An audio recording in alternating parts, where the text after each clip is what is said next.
오늘은 십자가의 길 첫 번째 시간으로 신앙의 회복이라는 제목으로 하나님의 말씀 증거하도록 하겠습니다.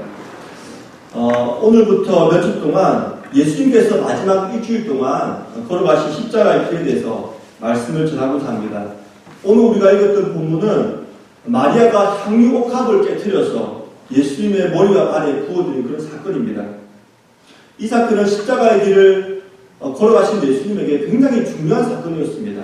그래서 예수님께서는 우리가 방금 읽었던 이 본문처럼 마태복음에 이렇게 말씀하셨습니다.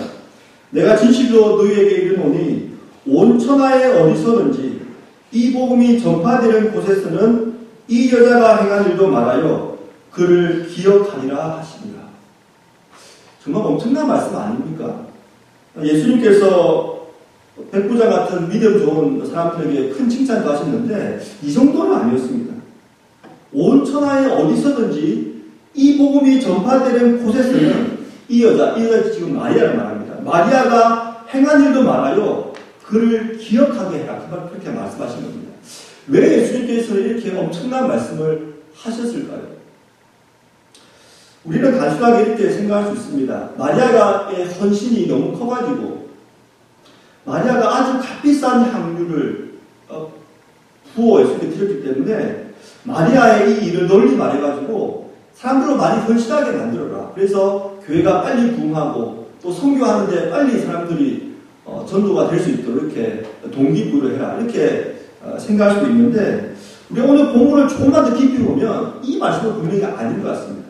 왜냐하면 마리아가 드린 이 향유를 정말 선교를 위해서 교회를 쓰기 위해서는 그것을 팔아가지고 여기서 제자들에게 반대로 돈으로 만들어서 그것을 선교 자금으로 써야 되는데 그렇게 하지 않았던 거죠.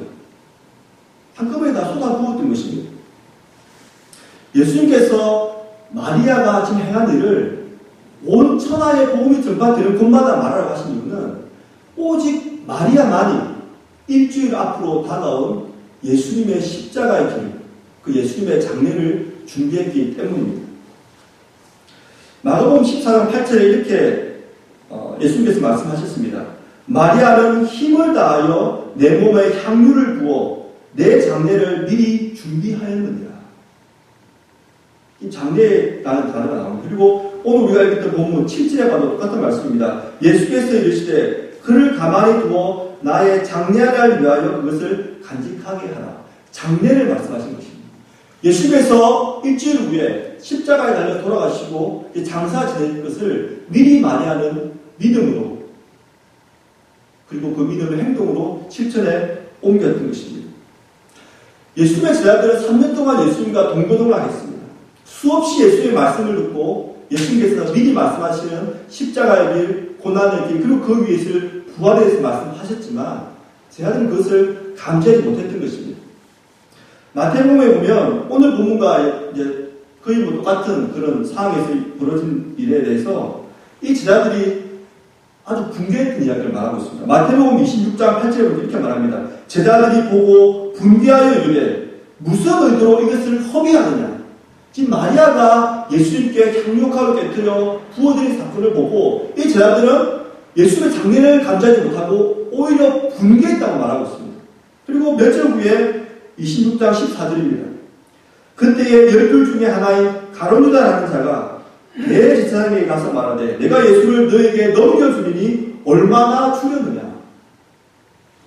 예수의 제자들은 이 상황에서 이 마리아의 행동에 대해서 분개했고 또 예수의 제자 중에 한 명인 가룟유다는 이 일이 난 바로 다음에 대제사장에게 달려가서 예수님을 팔 테니까 얼마나 주실 거예요. 이렇게 예수님을 배반하고 있는 것입니다. 즉 예수님의 제자들은 전혀 예수님의 십자가 길을 감지하지 못했을 때 이 마리아는 유일하게 예수님의 장례를 준비하고 있는 것입니다.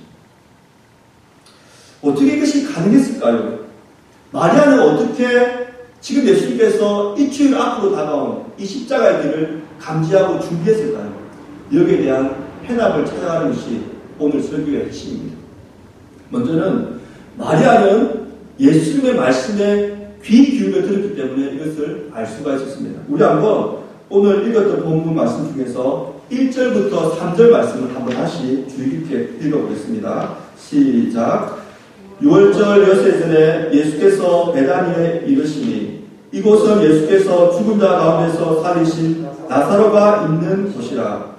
거기서 예수를 위하여 잔치할세 마르다는 일을 하고 나사로는 예수와 함께 앉은 자 중에 있더라. 마리아는 지극히 비싼 향유 곧 순수한 나드 한 근을 가져다가 예수의 발에 붓고 자기 머리털로 그의 발을 닦으니 향유 냄새가 집에 가득하더라. 이 복음, 요한복음과 똑같은 이야기를 들으면 다른 복음서에 보면 이 상황이 지금 베다니에서 일어난 상황인데 나사로의 집이 아니라 나병 환자 시몬의 집이라고 지금 말하고 있습니다. 지금 시몬의 집에서 잔치가 일어났는데 여기에 모사된 상황이 예전에 예수님께서 나사로의 집을 방문했을 때 마르다와 마리아의 성령을 받았던 상황과 굉장히 유사합니다. 제가 한번 누가복음 10장 말씀을 잠시 읽어드리겠습니다. 예수님과 그의 제자들이 길 갈 때에 예수께서 한 마을에 들어가시매 마르다라 이름하는 한 여자가 자기 집으로 영접하더라. 그에게 마리아라는 하는 동생이 있어 주의 발치에 앉아 그의 말씀을 듣더니 마르다는 준비하는 일이 많아 마음이 분주한지라. 지금 사도 요한이 지금 요한복음을 기록하고 있는데요. 지금 누가복음에 지금 담겨있는 이 상황을 지금 염두에 두고 기록하고 있습니다. 우리가 좀 참고로 누가복음은 언제 기록됐냐면 주 한 60년 전에 기록되었습니다. 그리고 누가복음이 기록되자 그것을 카피해가지고 온 교회다가 이제 지중해 있는 온 교회다가 이제 배달해서 그 이제 말씀을 다 이제 교회들마다 읽고 예수님의 행적과 사역과 뜻을 이제 되새기는 거죠. 그리고 그로부터 약 20년 후에 요한복음이 기록된 것입니다. 주 약 80년에서 85년경으로 학자들이 생각합니다. 그러니까 요한복음 이 구절을 읽을 때는 이미 많은 교회들이 누가복음을 통하여 이 마리아와 마리아의 그 모습들을 이미 익숙하게 알고 있는 그런 상황이었습니다. 굉장히 비슷한 상황이 지금 오버랩되고 있는 것입니다. 제가 말씀드렸듯이 지금 마리아가 향유옥합을 부어드린 이곳은 나사로의 집이 아니라 나병 환자 시몬의 집입니다. 그런데 우리가 보십시오. 이 요한복음에 이 시몬에 대한 언급이 전혀 없습니다. 그의 가정에 대한 언급도 전혀 없이 누구에 대한 언급이냐면 시몬의 집이지만 마리아와 마르다와 나사로가 언급된 겁니다. 그렇기 때문에 그 당시에 이 요한복음 이 본문을 읽는 사람들은 누가복음에 나타난 그 사건과 오버랩된 것입니다. 요한복음이 이것을 생각하고 기록한 거죠. 마리아는 자신의 집에 찾아온 예수님에게 옆으로 다가가서 예수님께서 말씀하실 때 귀 기울여 예수님 말씀을 드렸습니다. 그래서 자신의 언니인 마르다가 열심히 주방에서 예수님을 대접하기 위해서 잔치를 준비하고 있는데도 그것을 깜빡 잊고 있었던 것입니다. 이 마르다가 참다 못해가지고 예수님께 부탁합니다. 예수님, 마리아들로 저에게 좀 와서 여기 좀 음식 준비하는데 도와달라고 좀 말씀해 주십시오. 그랬더니 예수님께서 뭐라고 말씀하셨습니까? 마리아가 더 좋은 편을 택하였으니 빼앗기지 않을 것이다. 이것이 바로 마리아의 특징입니다. 예수님께서 오시자 음식 대접하는 것도 중요하지만 예수께서 하시는 말씀을 예수의 발치에 앉아서 귀 기울여 듣는 모습, 이것이 마리아의 신앙이었다는 것입니다. 우리가 이 사건을 보고 무엇을 교훈을 얻을 수 있습니까? 섬김도 중요하지만 섬김보다 더 우선되어야 될 것이 들음이라는 것입니다. 그리고 들음도 중요하지만 더 중요한 것이 귀 기울여 예수의 말씀을 듣는 것이라는 것입니다. 예수님의 제자들은 3년 동안 예수님과 함께 다녔습니다. 함께 지냈지요. 요즘처럼 뭐 수업 시간에 와서 듣고 헤어지고 그게 아니라 같이 생활했던 사람들입니다. 하지만 바로 일주일 앞으로 다가온 예수님의 십자가 길을 감지를 못했던 것입니다. 수없이 예수님의 설교를 들었지만 그 상황 파악이 안 되었던 것입니다. 왜냐하면 전심으로 귀 기울여서 예수님의 말씀을 듣지 않았기 때문입니다. 사랑하는 성도 여러분, 우리는 어떻습니까? 우리도 대회 가셔가지고 하나님의 말씀 볼 때 혹여나 우리는 형식적으로 그냥 오늘은 설교 스케줄이 있으니까 성경 읽는 바이블 리딩 스케줄이 있으니까 한 장을 꼭 읽어야 돼. 세 장을 꼭 읽어야 돼. 큐티를 꼭 해야 돼. 이렇게 형식적으로 읽지는 않습니까? 아니면 정말 나에게 정말 영적인 양식, 꼭 필요한 양식 하나님께서 정말 제 마음에 산마한 마음을 주시고 제가 정말 그 말씀을 정말 스포츠처럼 받아들일 수 있도록 저에게 감동을 주십시오. 주의 귀가 열리게 하시고 주의 마음 열리게 하여 주옵소서. 그런 심정으로 귀 기울여서 말씀을 듣는지요. 우리가 이 마리아의 모습을 통해서 우리가 분명히 하나 짚고 넘어가야 될 부분이라고 생각합니다. 두 번째는 이 마리아가 어떻게 예수님의 길을 미리 알았냐면 예수님을 하나님으로 믿었기 때문에 가능했습니다. 한번 3절에서 6절 말씀을 한번 읽어보시는데요. 여기서 등장하는 두 사람을 염두에 두고 한번 읽어보시기 바랍니다. 우리 한번 3절부터 6절 말씀을 함께 읽겠습니다. 시작. 마리아는 지극히 비싼 향유 곧 순전한 나드 한 근을 가져다가 예수의 발에 붓고 자기 머리털로 그의 발을 닦으니 향유 냄새가 집에 가득하더라. 제자 중 하나로서 예수를 잡아줄 가룟유다가 말하되 이 향유를 어찌하여 300데나리온에 팔아 가난한 자들에게 주지 아니하였느냐 하니 이렇게 말하면 가난한 자들을 생각함이 아니요 그는 도둑이라 돈깨를 받고 거기 넣는 것을 훔쳐 함이라. 오늘 본문의 중심 인물은 분명히 마리아입니다. 그런데 사도 요한은 지금 이 본문을 쓰면서 마리아 외에 한 명을 더 염두에 두고 쓰고 있습니다. 그 사람이 누구입니까? 가룟유다입니다. 우리가 성경을 보더라도 마리아에 대한 구절은 3절 한 절만 딱 나오고 가룟유다에 대한 구절은 3절에 걸쳐 나옵니다. 4절, 5절, 6절.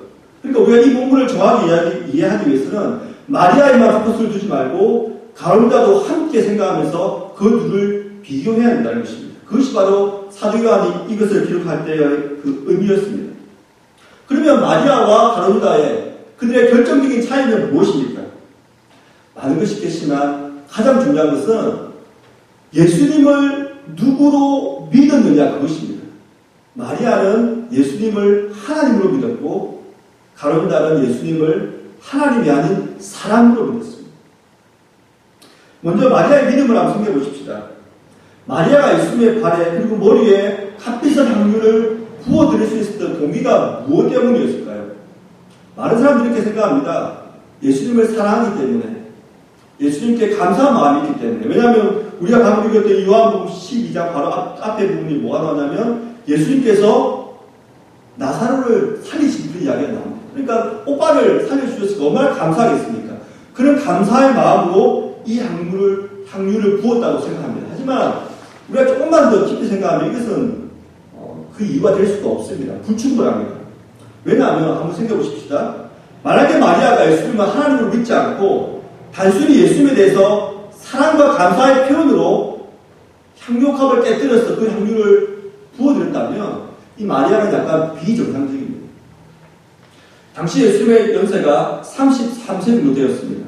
그리고 예수님의 제자 중에 지금 이 요한복음을 기록하고 있는 사도 요한은 요한계시록을 쓸 나이가 95년에서 96년으로 보고 있습니다.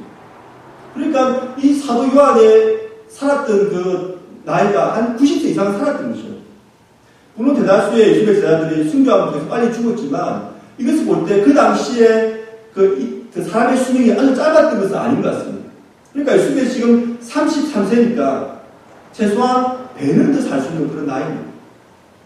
그렇기 때문에 생각해 보십시오. 만약에 예수님이 그냥 하나님이 아닌 단순한 인간으로서 사랑하고 감사했다면 그 값비싼 향유를 한 번에 부어가지고 그냥 허비하기보다 그것을 성경헌금으로 만들어서 예수님의 사역에 보탬을 드리는 것이 훨씬 더 정상적인 생각이지, 올바른 생각이지.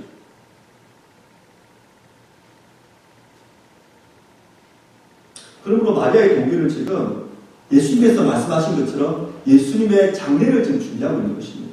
예수님께서 십자가의 길을 걸으실 것이고, 그리고 십자가의 길도 단순히 사람이 죽는 것이 아니라 온 인류를 대신해서 죽으실 하나님의 어린 양으로 대속의 죽음을 죽을 것이라는 것을 감지했기 때문에 예수님의 장례를 위하여 값비싼 향유를 부어드렸던 것입니다. 이제 가룟유다의 행동을 한번 보겠습니다. 제가 4절에서 6절 말씀 다시 한번 읽어드립니다. 제자 중 하나로서 예수님을 잡아줄 가룟유다가 말하되 이 향유를 어찌하여 300데나리온에 팔아 가난한 자들에게 주지 아니하였느냐 하니 이렇게 말하면 가난한 자들을 생각함이 아니요 그는 도둑이라 돈괴를 받고 거기 넣는 것을 훔쳐 가미노라. 사도 요한은 지금 가룟유다를 한마디로 정의합니다. 그 사람이 어떤 사람이라고 말했습니까? 그는 도둑이라. 즉 무슨 말입니까? 가룟유다는 지금까지 예수님과 함께 동거동행하면서 예수님을 후원하는 많은 사람들의 후원금이 들어왔는데 그 후원금 중에 일부를 훔쳐간 것입니다. 자기가 동결을 받고 있기 때문에 그냥 훔쳐가고 장부에다가 자기 나름대로 의미로 다르게 쓴 것입니다. 가룟 유다는 결코 예수님을 하나님으로 믿지 않았습니다. 만약에 예수님을 하나님으로 믿었다면 어떻게 하나님 앞에서 도움줄 하겠습니까? 그리고 어떻게 하나님을 은 30에 대세상에 팔겠습니까? 그럼 가룟 유다는 왜 예수님을 따랐을까요? 바로 자기의 유익을 위해서 따랐습니다. 자기의 야망을 실현하기 위해서 예수님을 따른 것입니다. 이런 부류의 사람들은 예수님을 따르다가도 나에게 유익이 없고 나에게 이익이 없고 나에게 아무 도움이 없으면 예수님을 내팽개치고 마는 것입니다. 누가복음에 보면 예수님께서 한 사람의 현실을 두고 조금 이해가 안 되는 이상한 말씀을 하신 적이 있습니다. 누가복음 9장 57절인데요. 제가 한번 읽어드리겠습니다. 길 갈 때에 어떤 사람이 여짜오되 어디로 가시든지 나는 따르리이다. 예수께서 이르시되 여우도 굴이 있고 공중에 새도 집이 있으되 인자는 머리 둘 곳이 없도다 하시고. 보십시다. 한 사람이 예수님께 예수님 어디로 가시는지 저는 예수님을 따르겠습니다 이렇게 말씀하시자 예수님께서 뭐라고 말씀하시냐면 여우도 굴이 있고 공중에 새도 집이 있으되 인자는 머리 둘 곳이 없도다. 이게 무슨 동문서답입니까? 그죠? 하지만 예수님께서 이렇게 엉뚱한 말씀을 하실 리가 없죠. 여기에는 깊은 뜻이 있습니다. 바로 그 사람의 마음의 중심을 꿰뚫어 보시고 이 말씀을 하신 것입니다. 이 사람이 예수님을 어디든지 따르겠다고 한 이유는 예수님과 함께 고난의 길을 걷고 예수님과 함께 십자가의 길을 걷기 위해서가 아니라 예수님께서 수많은 기적을 행하시니까, 예를 들어서 500여의 기적을 행하시니까 최소한 예수님 옆에만 붙어 있으면 굶어 죽지 않겠구나. 그리고 예수님께서 수많은 병자를 고치시니까 내가 예수님 옆에 있으면 예수님과 함께 영광을 받겠구나. 예수님의 제자니까 영광을 같이 받겠죠. 그런 마음이 있는 것입니다. 그러니까 예수님께서 그 사람의 마음의 중심을 보고 이렇게 말씀하시는 것입니다. 여우도 굴이 있고 새도 침이 있지만 나는 아무것도 없으니 네가 진정으로 나를 따르려거든 아무것도 아무런 이익도 바라지 말고 나를 따라야 된다. 그 말씀을 지금 하고 계신 것입니다. 사랑하는 여러분, 우리는 어떻습니까? 우리 마음 중심에 어떤 마음으로 우리는 예수님을 믿고 따르고 있습니까? 하나님의 영광을 위해서입니까? 아니면 우리의 유익을 위해서입니까? 마지막 세 번째, 마리아는 예수님의 발치에 붙어 있었기 때문에 예수님께서 지금 십자가의 길을 걷는다는 것을 알 수가 있었습니다. 그리고 헌신할 수가 있었습니다. 우리 다시 한 번 더 1절부터 3절 말씀을 한번 다시 한번 읽겠습니다. 시작. 6월절 엿새절에 예수께서 베다니에 이르시니 이곳은 예수께서 죽은 자 가운데서 살리신 나사로가 있는 곳이라. 거기서 예수를 위하여 잔치할세 마르다는 일을 하고 나사로는 예수와 함께 앉은 자 중에 있더라. 마리아는 지극히 비싼 향유 곧 순진한 나드 한 그릇을 가져다가 예수의 발에 붓고 자기 머리털로 그의 발을 닦으니 향유 냄새가 집에 가득하더라.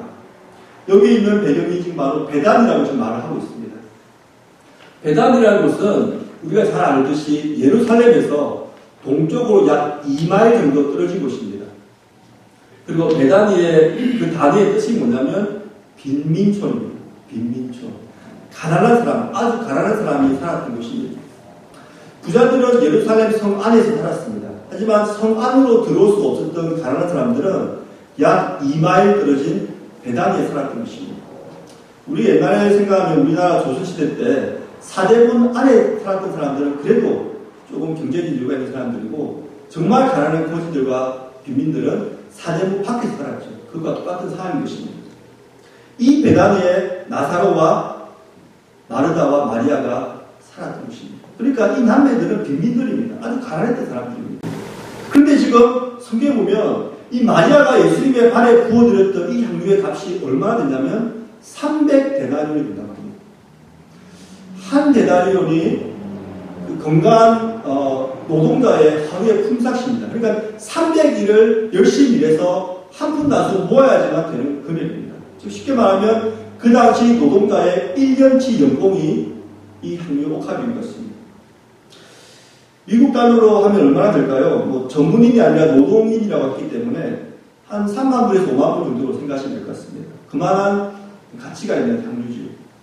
그런데 많은 신학자들이 이 향유를 마리아가 벌어서 저축했다고 생각하지 않습니다. 왜냐하면 이 빈민촌에서 가난한 젊은 여인이 평생을 일하고 모아도 그만큼 벌 수가 없는 것입니다. 그래서 대다수의 신학자들은 마리아의 어머니가 아버님이 돌아가실 때 이 마리아의 결혼 자금으로 마지막으로 남겨주신 마리아의 향유라고 이렇게 생각하는 것입니다. 그러니까 이 향유는 마리아의 현재이고 미래의 것입니다. 그런데 이 향유를 예수님께 부어드린 것입니다. 마리아가 예수님의 십자가에 대한 확신이 없었다면 이렇게 행동하는 것이 불가능하죠. 그런데 우리가 한 가지 더 좀 깊이 생각해야 될 것은 마리아가 이렇게 믿었다고 해서 예수의 십자가를 감지하고 믿었다고 해서 그것을 믿음의 행동으로 옮겨지는 것은 또 다른 이야기입니다. 우리가 예수를 믿는 것과 믿기 때문에 그 믿음대로 행동하는 것은 항상 일치하지 않는 것과 똑같은 것입니다. 하지만 마리아는 자신의 믿음과 자신의 헌신이 일치했던 것입니다. 어떻게 이것이 가능했을까요? 그것을 우리가 성경에서 찾아야 됩니다. 그래야지 우리가 마리아의 신앙을 본받을 수가 있습니다. 저는 그 이유가 이 마리아의 별명에 있다고 생각합니다. 여러분, 마리아의 별명이 무엇인지 아십니까? 닉네임. 마리아의 별명은 발치 여인입니다. 발치 여인. 예수님의 발에 붙어 있었던 여인인 것입니다. 성경에 보면 마리아에 대한 이야기가 3번 등장합니다. 3번. 그런데 3번 모두 다 마리아의 위치가 예수님의 발치에 있었다고 말합니다. 첫 번째는 우리가 살펴봤던 대로 마리아가 예수님의 말씀을 들을 때입니다. 제가 한번 읽어드립니다. 누가복음 10장입니다. 예수님과 그의 제자들이 길 갈 때에 예수께서 한 마을에 들어가시매 마르다라 이름하는 한 여자가 자기 집으로 영접하더라. 그에게 마리아라는 동생이 있어 주의 발치에 앉아 그의 말씀을 듣더니 주의 발치에 앉아. 그 다음에 등장하는 곳은 어디냐면 이 나사로가 굉장히 아팠습니다. 그러자 예수님께서 베다니로 오시려는데 그 도중에 나사로가 죽게 되죠. 그리고 이 마리아가 나중에 예수님께서 그의 말을 오신다는 것을 말씀을 듣고 빨리 달려갑니다. 예수님께. 그 상황이 요한복음 11장에 나옵니다. 마리아가 예수 계신 곳에 가서 뵙고 그의 발 앞에 엎드려 이르되 주여 여기 계셨더라면 내 오라버니가 죽지 아니하였겠나이다. 그의 발 앞에 엎드려 이르되 발치에 위치한 것입니다. 세 번째가 오늘 본문입니다. 향유옥합 사건이지요. 3절에 이렇게 모사하고 있습니다. 마리아는 지극히 비싼 향유곧 순전한 나드 한 근을 가져다가 예수의 발에 붓고 자기 머리털로 그 발을 닦으니, 즉 그의 위치가 예수님의 발에 있다는 것입니다. 마리아가 등장하는 모든 곳에서 마리아의 위치는 예수님의 발치에 위치하고 있었습니다. 여기서 우리가 무엇을 깨달을 수가 있습니까? 마리아가 예수님의 발치에 앉았다는 것은 예수님과 마리아 사이에 그 어떤 것도 끼어들지 못하도록 예수님과 가까이 있었다는 것을 의미합니다. 믿음과 행함의 간격을 줄이는 것은 이거 하나밖에 없습니다. 예수님과 나와의 간격이 좁아들면 좁아들수록 우리는 우리의 믿음을 행동으로 헌신할 수가 있습니다. 제가 한국에서 처음으로 나간 외국이 영국 런던이었는데요. 1996년이었습니다. 제가 거기서 처음으로 배운 영어가 하나 있습니다. 학원에서 배운 게 아니라 길거리에서 배웠는데 그 길거리는 또 구체적으로 말씀드리면 지하철 플랫폼에서 배웠습니다. 영국 지하철을 타면 꼭 들리는 방송이 하나 있습니다. Mind the gap, mind the gap 이런 말이 들립니다. 왜냐하면 영국 지하철은 아주 오래전에 지어졌기 때문에 이 기차와 이 플랫폼 간격이 굉장히 높습니다. 그리고 오래된 도시이기 때문에 기차가 직선으로 서는 게 아니라 이 곡선으로 섭니다. 그래서 그 간격이 굉장히 갭이 크기 때문에 어느 역을 가든지 꼭 이 단어가 들립니다. Mind the gap, mind the gap. 우리의 신앙도 마찬가지 아닙니까? 예수님과 우리 사이의 갭을 마인드해야 된다는 것입니다. 예수님을 진정으로 따르지 못하는 사람들을 보면 다 합당한 이유가 있습니다. 가족 문제, 직장 문제, 사업 문제, 이익 문제, 친구 문제 다 이유가 있는데 그 어떤 이유들이라도 나와 예수님 사이의 그 갭에 들어와 버리면 우리가 우리의 믿음을 행동으로 헌신으로 나타낼 수가 없는 것입니다. 여기서 우리가 실패한 사람의 대표적인 경우를 하나 더 찾을 수가 있습니다. 예수님과 아주 가까이 지낸 사람인데 예수님과 그의 사이가 멀어지자 예수님을 배반했던 사람입니다. 이 사람은 예수님의 수제자였습니다. 예수님을 하나님의 아들이라고 고백했던 사람입니다. 그리고 예수님께서 십자가를 지실 것이라고 말하자 나는 결단코 배반하지 않겠다고 굳게 맹세한 사람이었습니다. 하지만 그는 실패했습니다. 우리가 잘 아듯이 그의 이름은 베드로입니다. 베드로가 왜 실패했습니까? 성경 기자들이 똑같이 말합니다. 마태복음, 마가복음, 누가복음에서 동일하게 왜 베드로가 실패했는지를 말합니다. 제가 한번 마태복음을 읽어드리겠습니다. 26장입니다. 베드로가 멀찍이 예수를 따라 대지상의 뜰에 가서 그 결말을 고르고 안에 들어가 하인들과 함께 앉아있더니 마가복음 15장입니다. 베드로가 예수를 멀찍이 따라 대지상의 뜰 안에 들어가서 아랫사람들과 함께 불을 쬐더라. 누가복음 22장입니다. 예수를 잡아 끌고 대제사장의 집으로 들어갈새 베드로가 멀찍이 따라갑니다. 베드로는 예수님에 대해서 분명한 신앙 고백이 있었습니다. 그리고 예수님을 끝까지 따르겠다는 의지도 있었습니다. 그리고 이 위급한 상황에서 대제사장의 뜰 안으로 들어가는 그런 충성심도 있었습니다. 하지만 베드로는 실패했습니다. 왜냐하면 예수님을 따르겠다는데 멀찍이 따랐기 때문에 실패했다고 공관복에서 지금 말씀하고 있는 것입니다. 사랑하는 여러분, 우리는 어떻습니까? 우리도 예수님에 대해서 분명한 신앙 고백이 있을 것입니다. 그리고 예수님에게 충성하겠다는 그런 마음도 있고 의지도 있을 것입니다. 하지만 그것만으로는 안 된다는 것입니다. 예수님을 멀찍이 따라가면 베드로처럼 실패할 수밖에 없는 게 우리의 신앙이라고 말하고 있는 것입니다. 사랑하는 여러분, 지금 우리와 예수님과의 간격이 얼마나 벌어져 있습니까? 신앙생활이라는 것은 이 간격을 줄이는 싸움입니다. 그리고 이 간격을 가장 잘 싸운 사람이 바로 이 마리아인 것입니다. 마리아는 예수의 말씀을 듣기 위하여 예수님의 발치에 앉아있었습니다. 마리아는 오빠의 죽음이라는 절박한 상황에서 예수님의 발치로 달려갔습니다. 그리고 마리아는 예수님의 십자가, 이 결정적인 상황에서 자신의 전 재산을 예수님의 발에 부어드렸습니다. 그것도 예수님의 발치에서. 말씀을 맺겠습니다. 예수님께서 온 천하에 복음이 증거되는 곳마다 마리아의 신앙을 언급하라고 하신 이유는 우리가 마리아의 신앙을 본받아야 되기 때문입니다. 이번 한 주간 살면서 마리아처럼 하나님의 말씀에 귀를 기울이십시다. 그리고 예수님을 진정으로 하나님으로 믿고 나의 이익이라는 하나님의 영광을 위하여 살아가십시다. 그리고 무엇보다 예수님과 우리 사이에 그 어떤 것도 개입하지 않도록 예수님의 발치에 앉는 노력을 계속합시다. 하나님께서 우리 모두에게 크신 은혜를 주시기를 소망합니다.